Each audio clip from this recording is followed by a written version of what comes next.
You're listening to the Co-Creator Network. When you change the way you look at things, the things you look at change.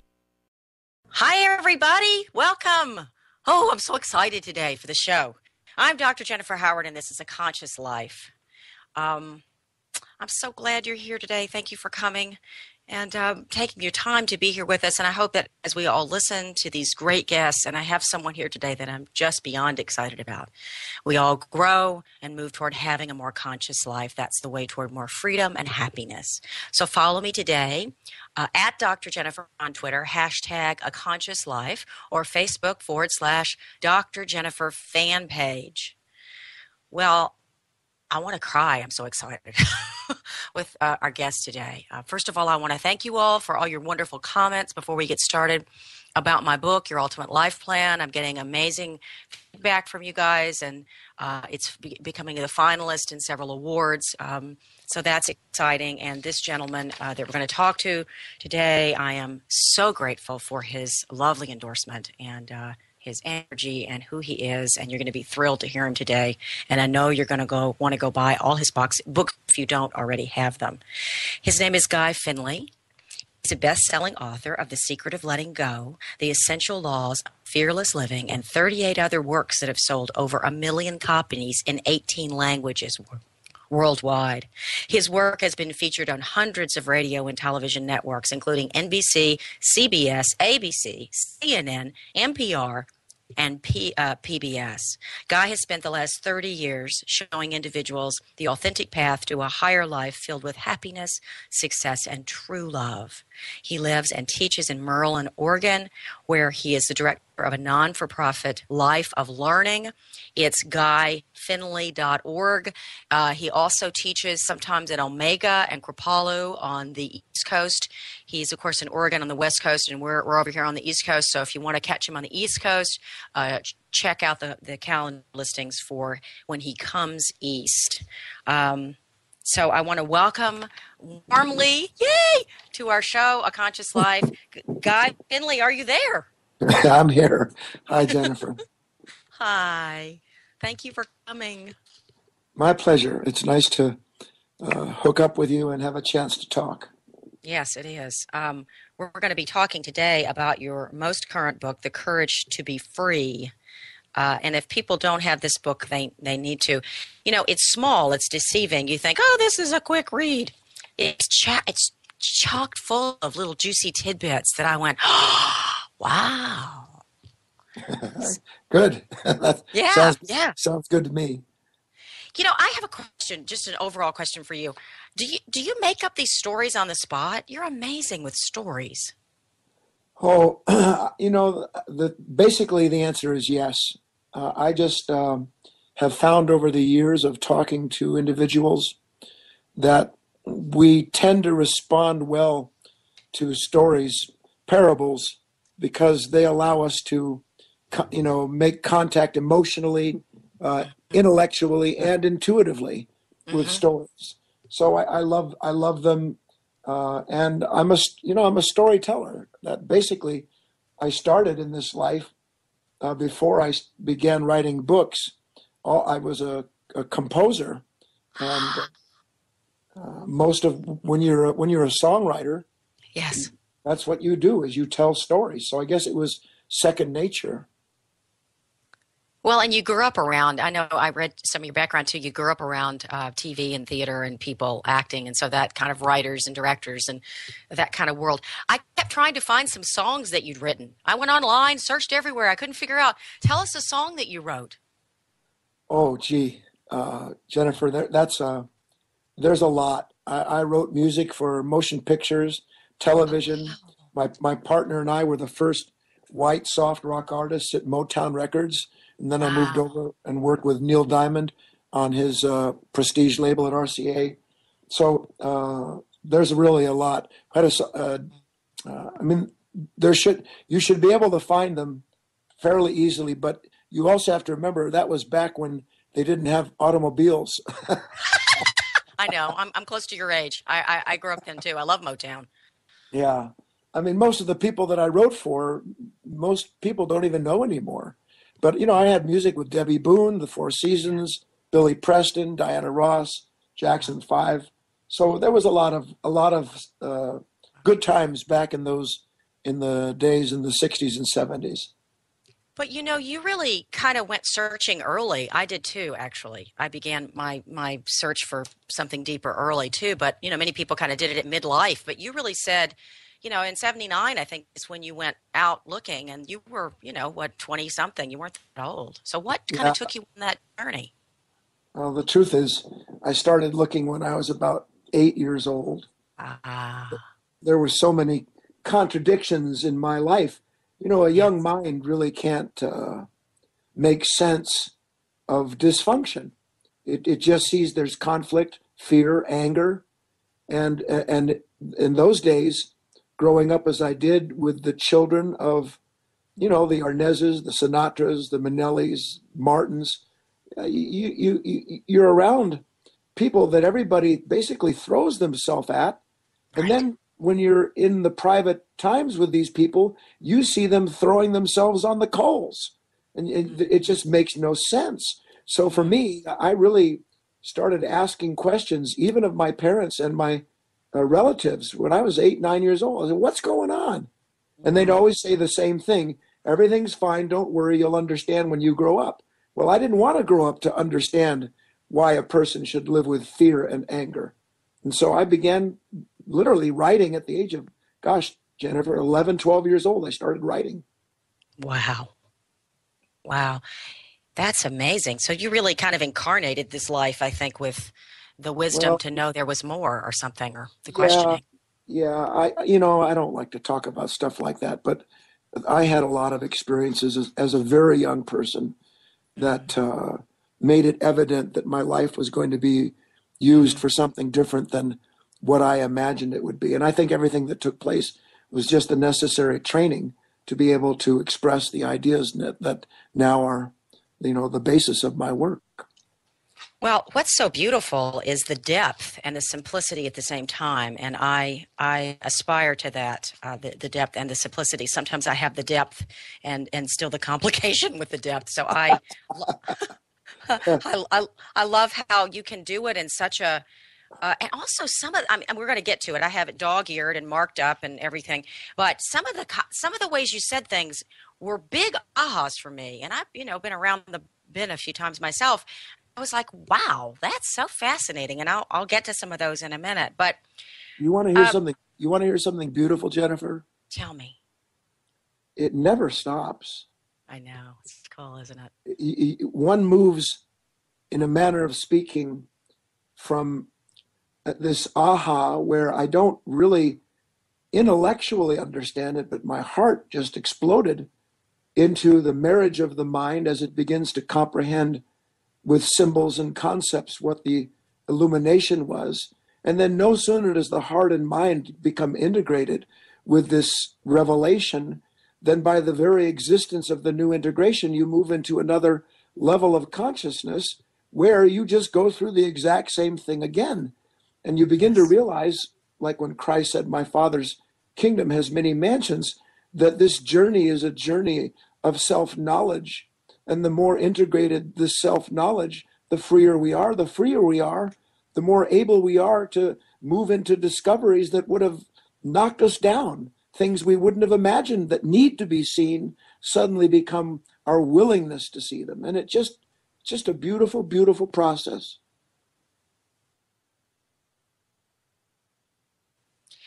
Guy, do you see that happens? Like writing this book was a huge plateau for me. I mean, a huge, accomplishment, and I grappled with so much just to get the words clear on the page.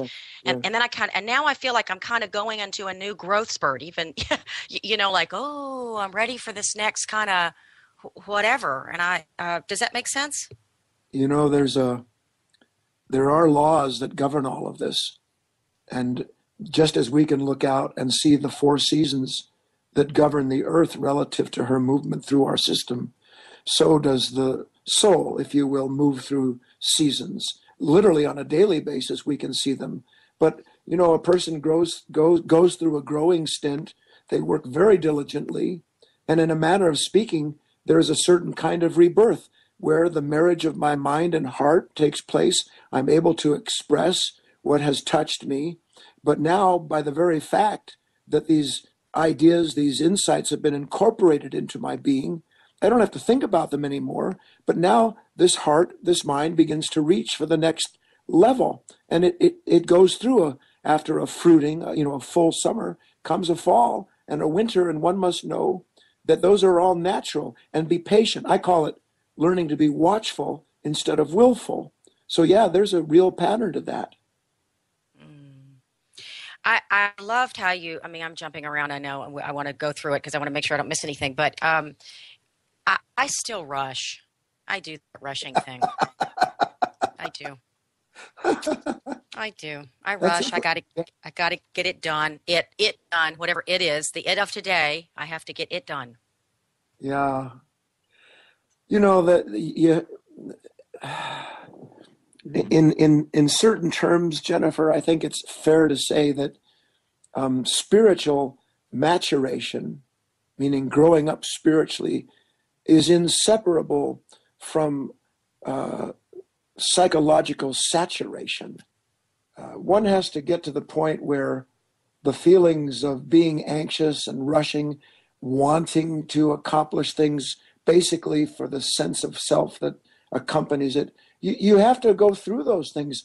We are, for many, many, many years, more than one can say, actually, the unwitting instruments of a simple movement of desire, where the object of what I believe I have to do or get or move through so overcomes my consciousness that I believe I'll die unless I satisfy this object my mind has said is indispensable.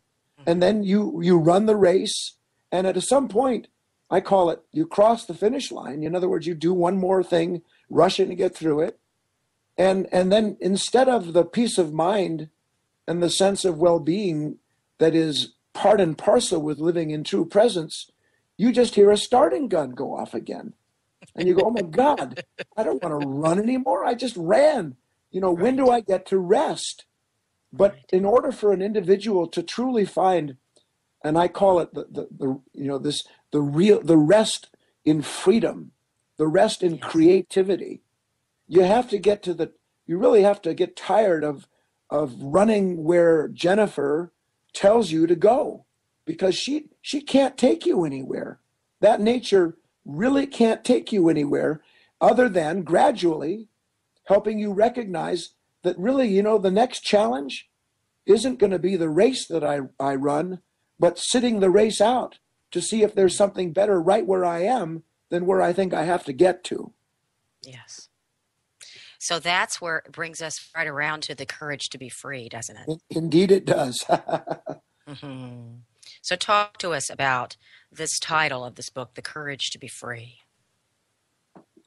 The reason I entitled it that is because the real act of transformation, of spiritual growth, awakening, rebirth, whatever name one wishes to give it relative to their discipline, it is born out of one thing and one thing only.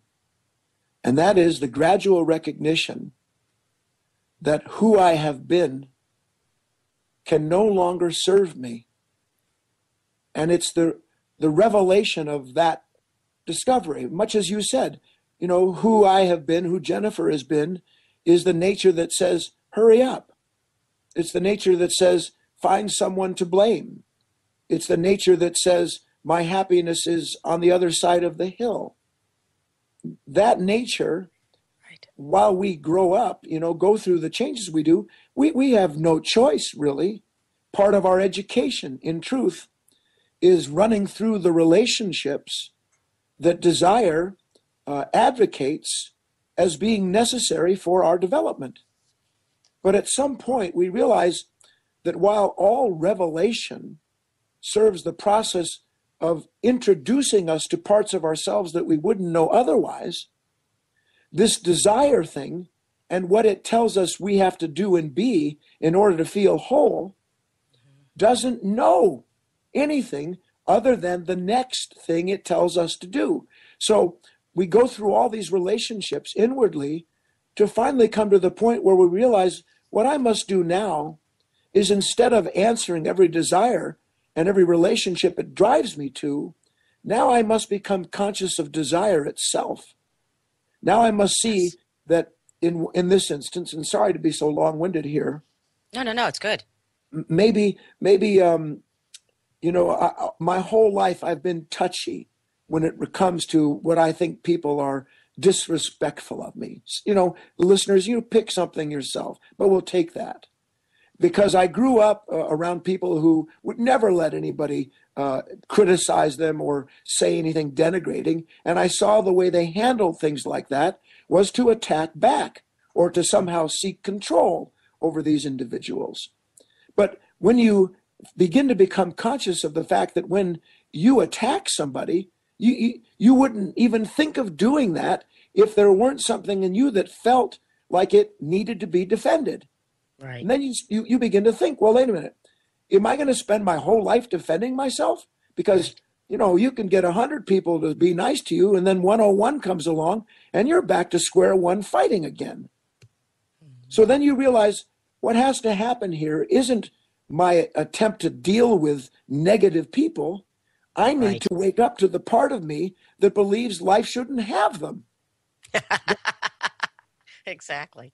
And so what has to happen is I see that while that part of me served me up till this point, it doesn't serve me anymore.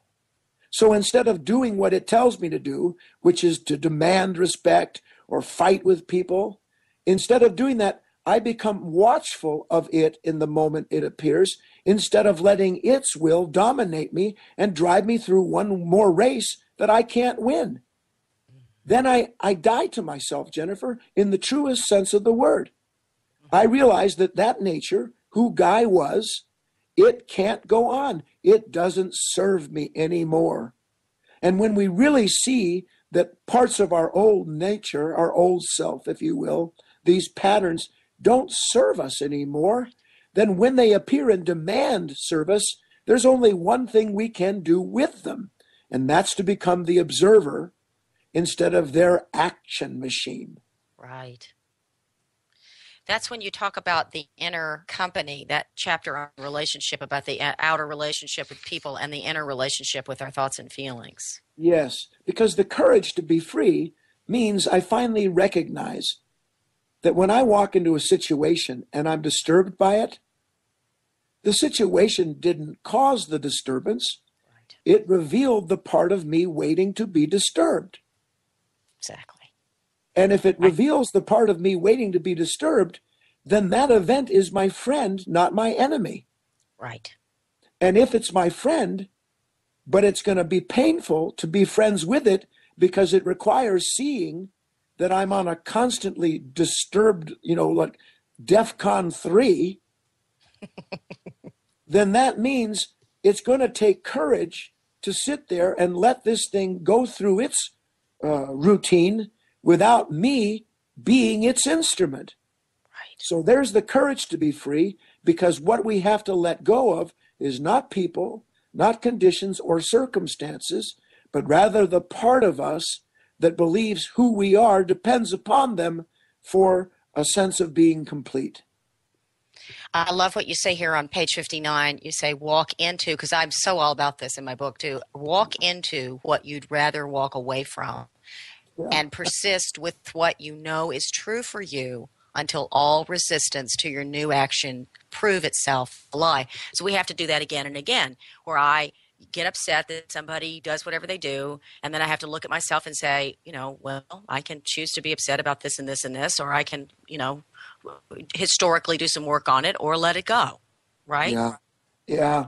I mean, imagine what would happen to you, listeners, everyone, if you really understood that it was impossible, for instance, to be afraid in any given moment of anything, were it not for the fact that prior to the thing, the event that seems to be so scary, within you was awakened by the event something that goes, oh my God, no, look at that, so that you identify with the resistance you feel to the event. And instead of recognizing that the reality is a projection of this resistance, Right. you believe the event is to be blamed, so that you can begin to make this point to realize that all of these negative states, the appearance of them, is really based in a certain unconscious mechanical level of the mind. An awareness of that mechanical movement, just like when you were a kid. I mean, for how many years did that pumpkin that started laughing when you walked by it scare you? Maybe the first couple of days. But gradually you see a pumpkin laughing or scaring, trying to scare you at Halloween. It's just a machine. So you're not afraid of it anymore. So it's true with these negative states, with fear, anxiety, worry, doubt. They appear in us as they do because there is a part of us that is revealed by the moment that doesn't want us to know about it. And so it blames the condition in order to blind us to the level of consciousness then disturbed. You say here so beautifully, instead of reliving old reactions that take you nowhere, your path will become one of ceaseless transformation. Yeah, that's it. Because you increasingly realize that, and we'll go through this simplistically. When we're drawn to something or someone, what do you think, Jennifer, is the main attraction to whatever relationship we're drawn to? Well, for my money, it's our childhood wounding. It's our template for our programming that attracts us to it often, because we either it's familiar to us or we need to heal it, and it's familiar to us. Well, there is that avenue, which we'll get to, the healing part. But look, I look out my window and I've got 7 or 8 deer, as a rule, waiting out there for me to come out and feed them. And I love to look at these deer. I love being around wild creatures. Perhaps a person loves the ocean, or they love looking up at a night sky through a telescope or with their bare eye. Why? The simple answer is because when I look at certain things, when I'm drawn into a relationship with them, those people, those places, those conditions, they awaken in me in that moment something that, were I not in relationship with that object or person, I wouldn't be conscious of. So the relationship introduces me to, actually gives cause to a discovery of what I wouldn't know was true about myself if I weren't in that relationship. Can you see that? Absolutely. I'm feeling it in my body when you talk about it too. Yeah, so we're drawn to the people we're drawn to on a what we'll call this positive level, because when we're around them, boy, they stir up parts of us where we feel love and the wish to sacrifice, all these beautiful positive elements that ordinarily we're not conscious of. So we're on the same page here, right? All right, now the courage to be free. Let's turn this around. Why is it, on the other hand, when I'm around somebody that sets me off, when I'm in traffic or a line at the bank that's going to take until 2020 to move, why then, in that relationship, do I blame the event instead of realizing the exact same principle holds true? This relationship in the moment is to help me realize parts of myself that without that relationship I wouldn't know are there. And here's the rub. We have been conditioned to believe that there's such thing as a bad fact about us. That our impatience, our fear, our anger, our doubts, that these negative states somehow prove that there's something wrong with us. And so the minute they appear as the product of a relationship in the moment, an unconscious part of us that's intimately connected to that negative state itself jumps up and it says, oh no, you wouldn't be like this if it weren't for that. And this is where it takes courage to recognize that every moment, the basis of it is revelatory. The purpose of an event is revelation. The purpose of revelation, positive or negative, is integration. Right. Yes. Right? So that the more this integration takes place, when we're not deflecting these things that we don't want to see in ourselves, the more the healing takes place, because now we're no longer fighting with our own consciousness. We're in the process of letting this new awareness unify it. And we can feel that in our bodies right now as you're talking about it. That's that truth that just sits inside and goes, oh, yeah. Exactly. And that's exactly it. And you want, you want, but think about how nice this is. So we're talking beautiful stuff, and we feel these truths. I want you to imagine, listeners, that you can have the same feeling in an unwanted moment. Where, yeah, because it's something you don't want doesn't mean that love isn't present. Right. It's just giving you that opportunity to see that next place. Yes, and to allow this very awareness that has been stirred up in you of that unwanted condition to turn it into something that is an invitation instead of seeing it as an antagonist. And of course, the invitation is for this process of integration, where that which was formerly hidden in me, maybe I got abused as a child, maybe my brother got a break, I didn't. I mean, fill in the blank. We can make a list a mile long of things to whine about. But what if we could turn that bitter wine, excuse the play on words, into the water of truth? There's a sort of a reversal, isn't it? From water to wine, but now from WHINE to the water of truth. Well, I was just thinking, when I was feeling it as you were talking about it, that when you're able to tolerate and face whatever arises, the difficult whatever situation, that feelings that come up in us, then you're able to hold that, and you're able to hold the possibilities that arise out of that.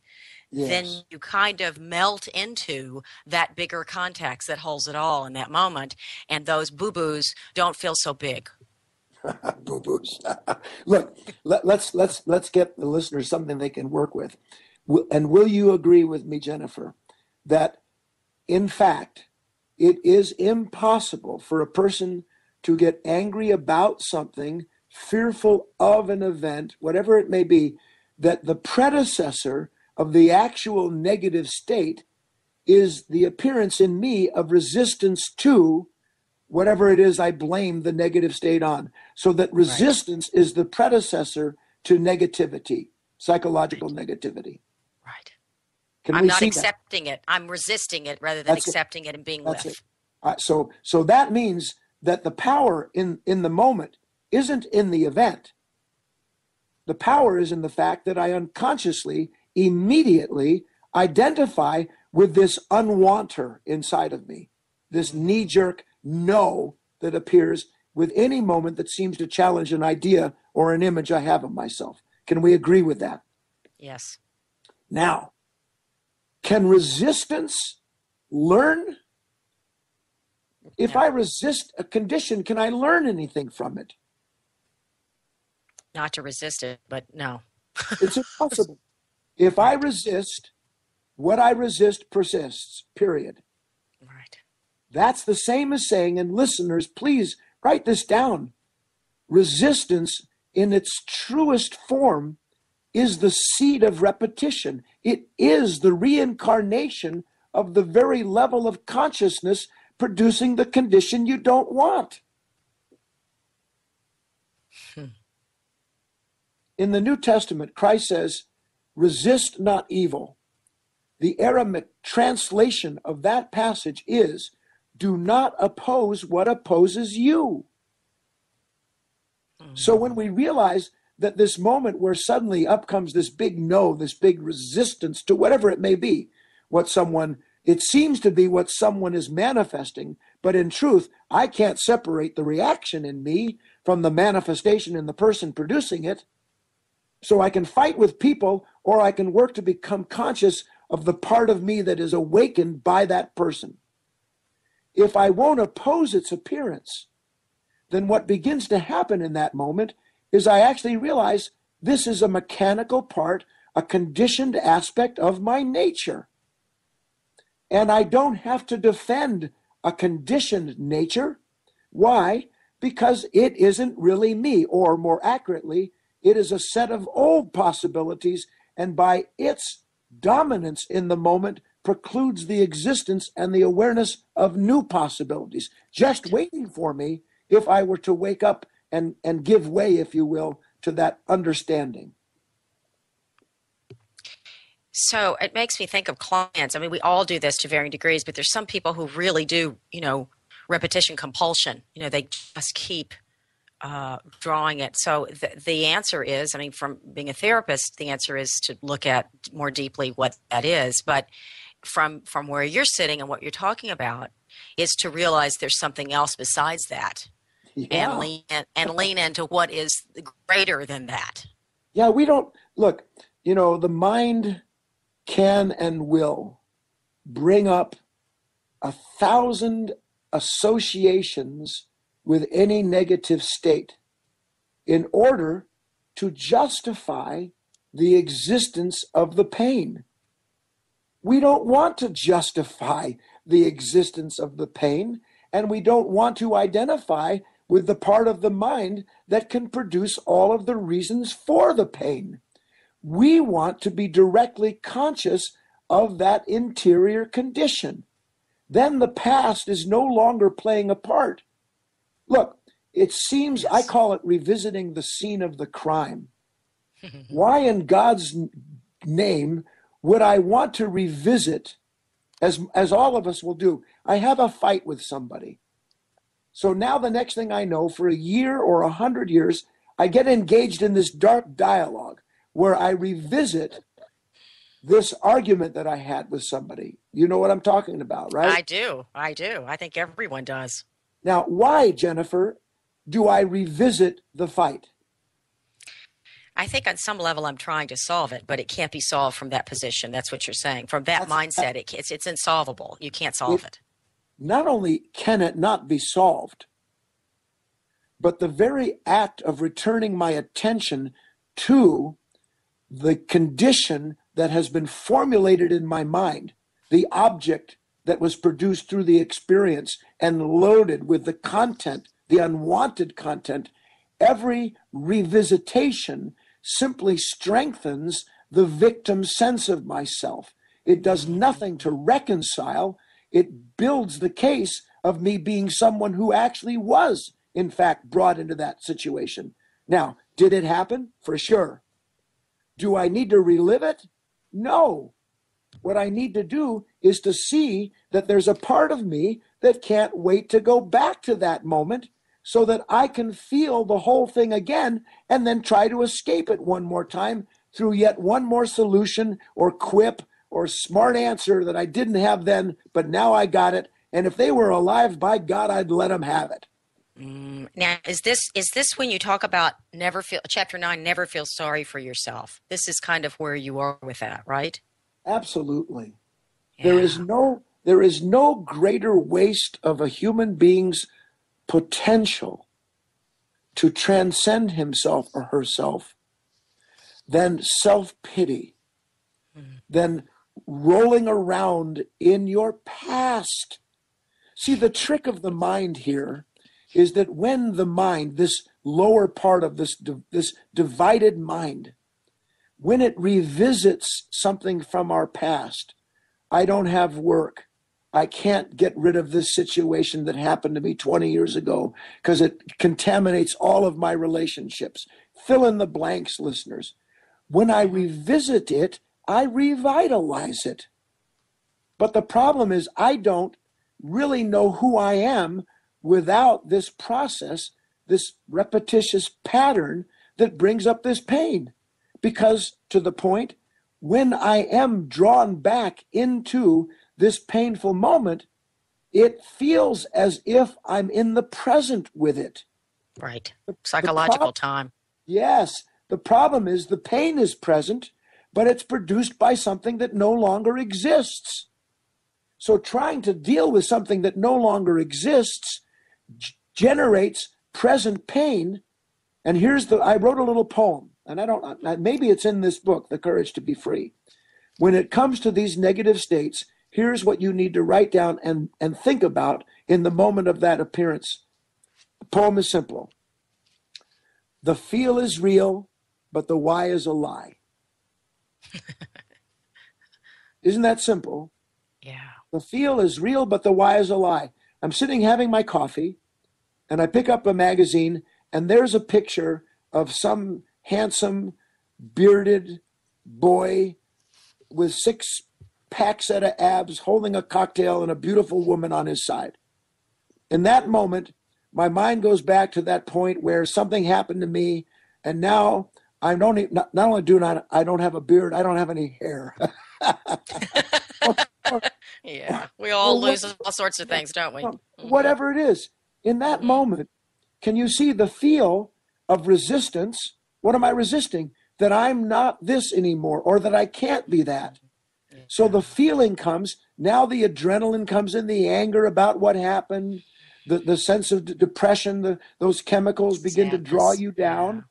And the feel is real, but the why was produced by a mind imagining itself as being different than itself.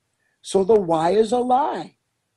Now, instead of going to figure out how I can get an injection of something or go back to the gym and I'm 104 years old, I couldn't have a 6-pack set. I mean, instead of doing all that wasted attempt to gain power, right, I recognize the issue here is that I'm agreeing to be powerless by identifying with something that has no reason to exist.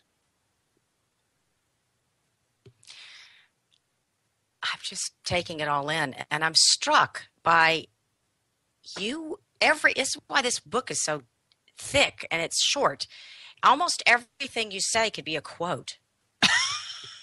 I'm just struck by that. I mean, I'm looking at a list of quotes here of yours, and so much of what you say is so rich. It's so rich. It's you know what? But here, look, let's turn this around. Why is it rich? It's not rich because of Guy.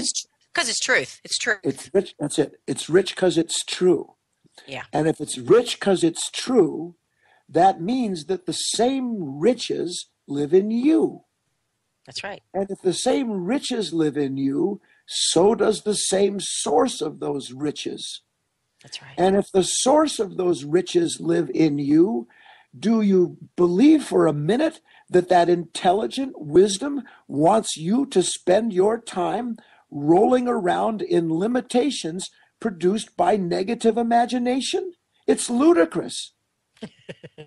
So all of my work, Jennifer, is to just bring about in the individual a gradual remembrance of who and what they are, and that we're not here to spend our time being the servant of a fear, a worry, a hatred, a greed, or for that matter, even a passion.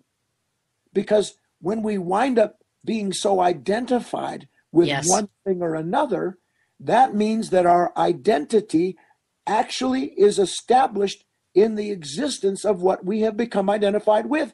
Change the conditions, and all of a sudden we're in danger, we're fearful again.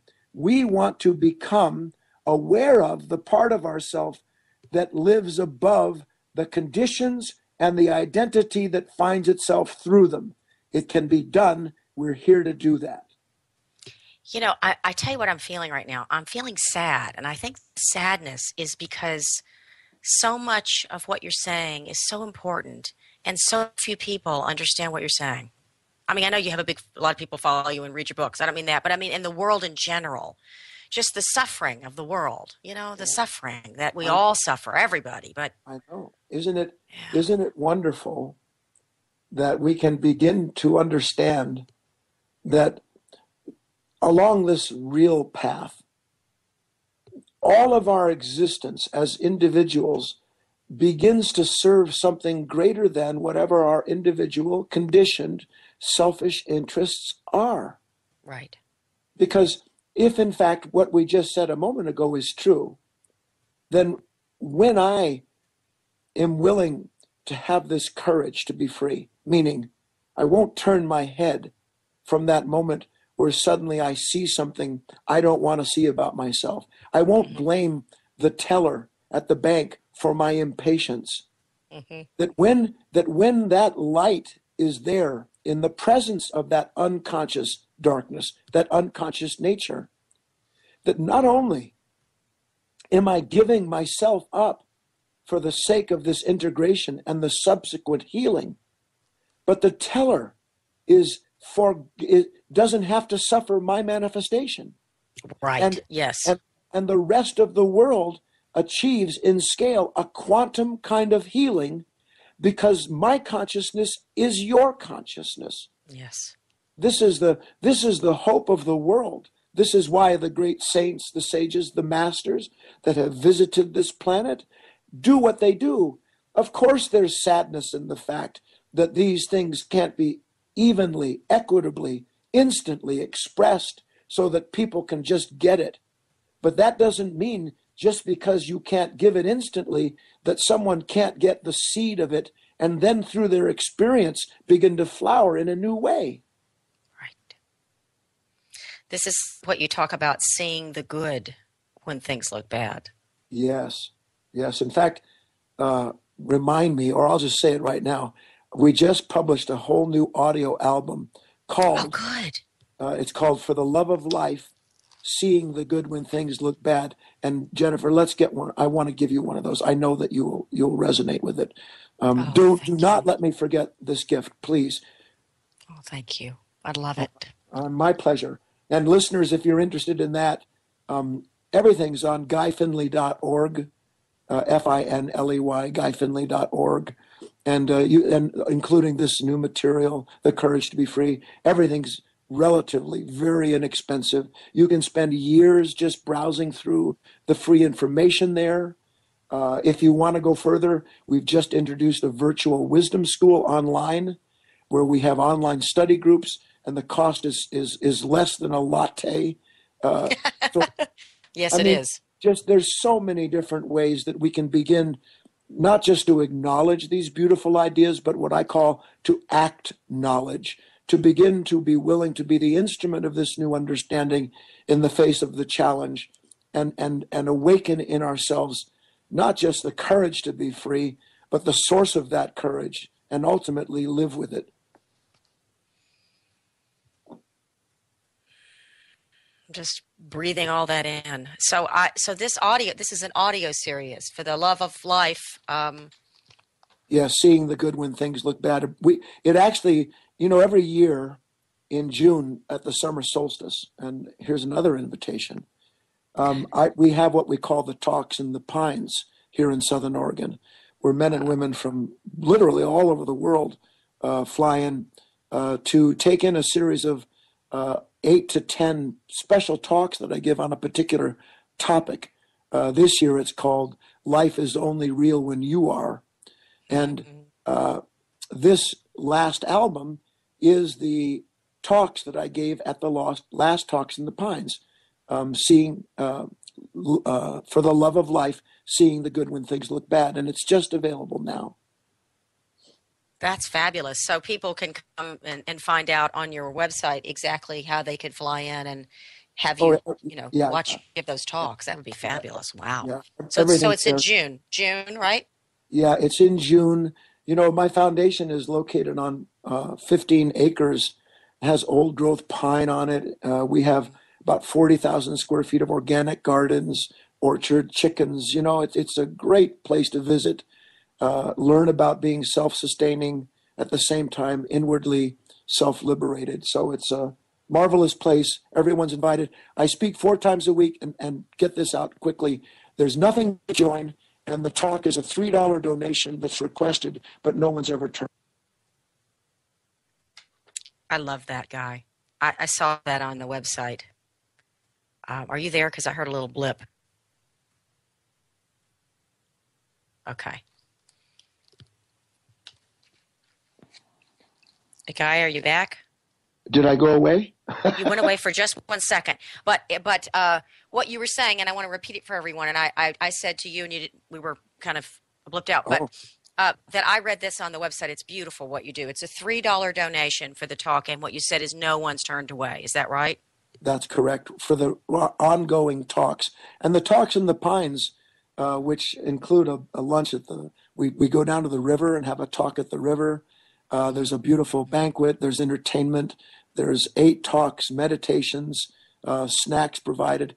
And it's honest to God, it's unbelievably inexpensive. So I just invite everyone to check it out. Yay! I want to come. Well, I want you to. You would be my guest, Jennifer. I want it. We're going to talk about this off air, okay? Because I really do want to come. I would love to be there with you. Great. There's so many things. I'm not going to get to all of them today, but I wrote so many things down, and you were so amazing, and we didn't get to a lot of them. But this book, everyone, please go get it. The Courage to Be Free. You knew we would not have a problem talking. I knew that. Yeah. I knew that. Page 30. I wrote down page 32. Let me just turn and see what it says here, because I wrote down read quote. All right. I said, let's see. Then simply come as awake to yourself as you can and see what you're giving yourself to look at in the moment. That's what we've been talking about. Yes, it is. And that's the whole point. Is this gradual realization that it's an interior battle, not an exterior condition to win something through. I have a saying that truth is a full contact sport. That's great. Because our usual habit, the pattern of this divided mind, is that when stimulus comes in, the mind immediately associates the condition in its consciousness with the content of the world outside. But the content of the world outside would have no impact at all were it not for an immediate resonance with the content in the consciousness reflecting it. And that's where we want our attention in the moment. We look out and we see the world. I actually put together a word, I call it a mirror, which is part mirror, part window. Mm-hmm. I look out and I see you, but if I just see you as the cause of my unhappiness, then I'm not using you as the mirror that you're intended to be. So a mirror is I look out, I take everything in with my eyes, but I also keep an eye on my interior life. So yes. My attention is properly divided now. I'm half out and half in. Instead of being altogether out and blaming everything outside of me for what I'm feeling inside when I have no awareness of what's going on inside at all, other than just this raw, rude blaming of people and circumstances for the conflict I'm in. Amen. Absolutely. I love this right here too. I don't know that it's a good tag on to that, what you just said, but you said, can we see that there must exist a kind of psychological distance between any dream of happiness to come true and the part of us that dreams it up? Can you talk about that? Absolutely. It's part and parcel with something that's quite profound if we can get our minds around it. I don't know if you know scripture, and I'm not. I tend to be Christocentric in my teachings, but you can find everything that I'm talking about in all of the major teachings, which I embrace. Christ said, "You cannot serve 2 masters, for you will love one and despise the other." The 2 masters are not separate issues.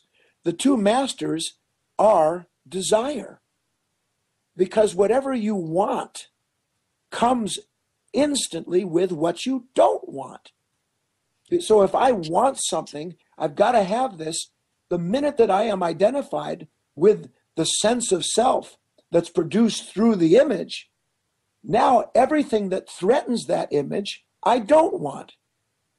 So you get this very important context of realizing that when you desire something unconsciously, the very fact that you have identified with this source of pleasure or power, you instantly fear anything that will come between you and that. So the fear of losing something is born the moment you try to gain something. Because you're stepping into duality. The minute you go into duality, both sides come up. That's it. Desire is duality. Right, exactly. It can't answer itself. If we understood that much, it wouldn't be that we would try to be without desire. That'd be silly. Right. But we would recognize that the path to being complete must include being being in awareness of both sides of desire at the same time. Right. So that even though I have a plan, a wish, something that I believe will enhance me, make me a more excellent person, I recognize that I am setting in my way the obstacles that will appear with that desire.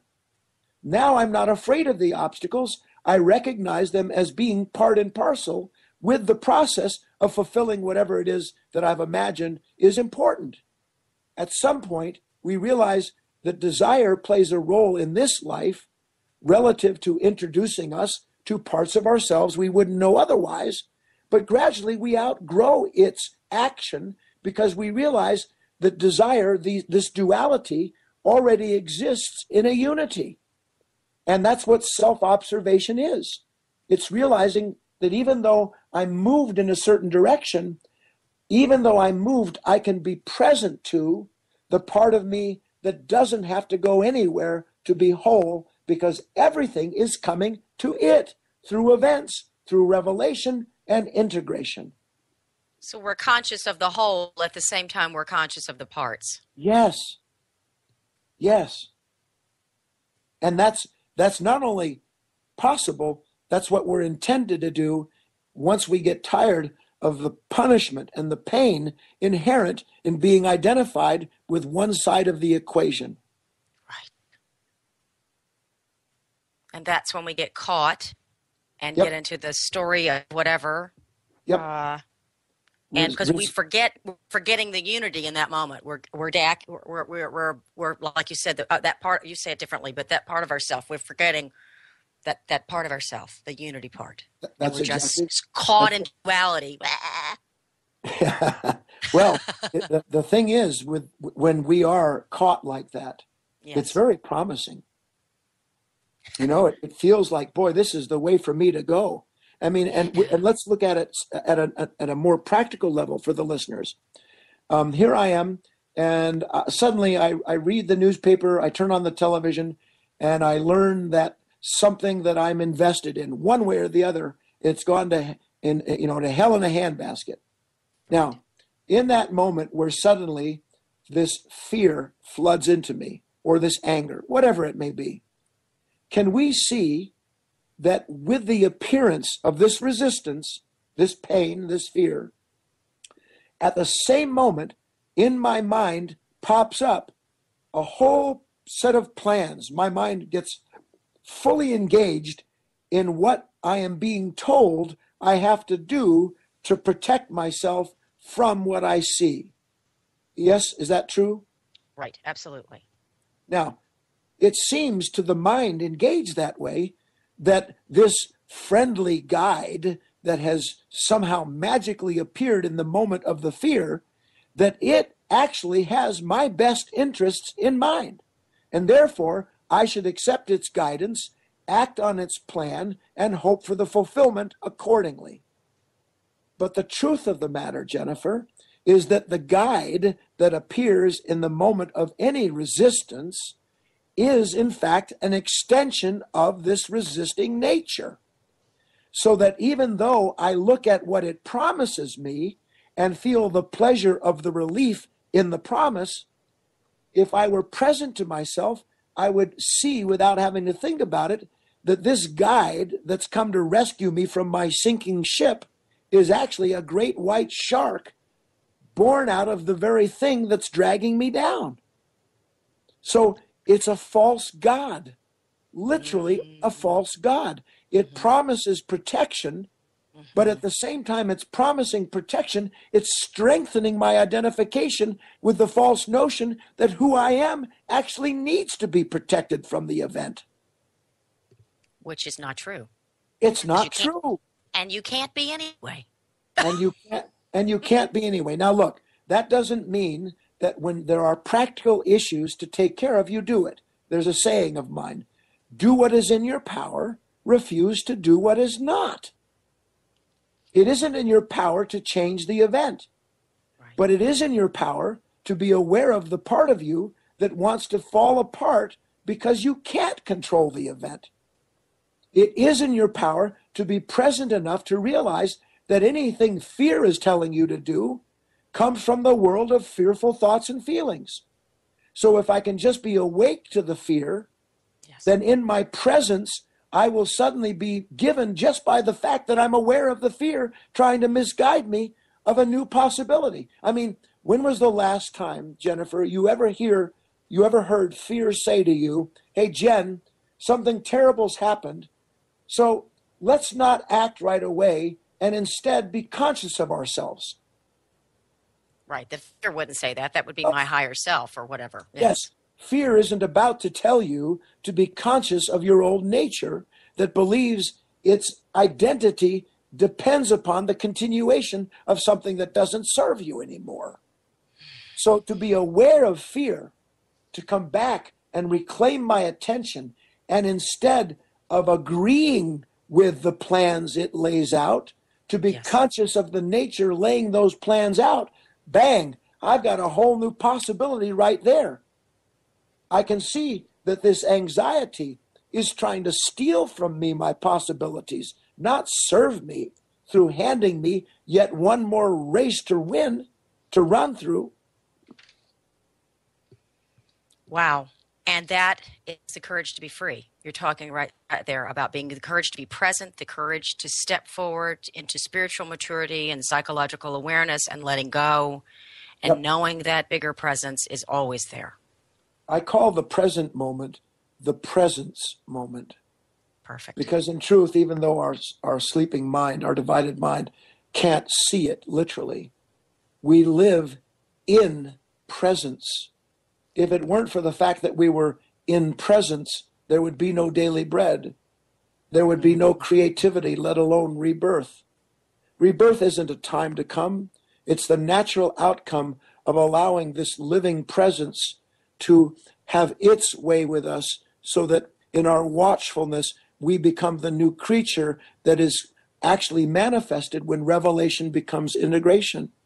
So the courage to be free is to live in presence, and in the face of something painful, to remember the first thing I need to do is return into the awareness of this presence, in which the darkness is there, but so is the light that knows exactly what to do with it. Exactly. Oh my gosh, this is so beautiful. Guy, I hate to tell you this. We're going to have to stop.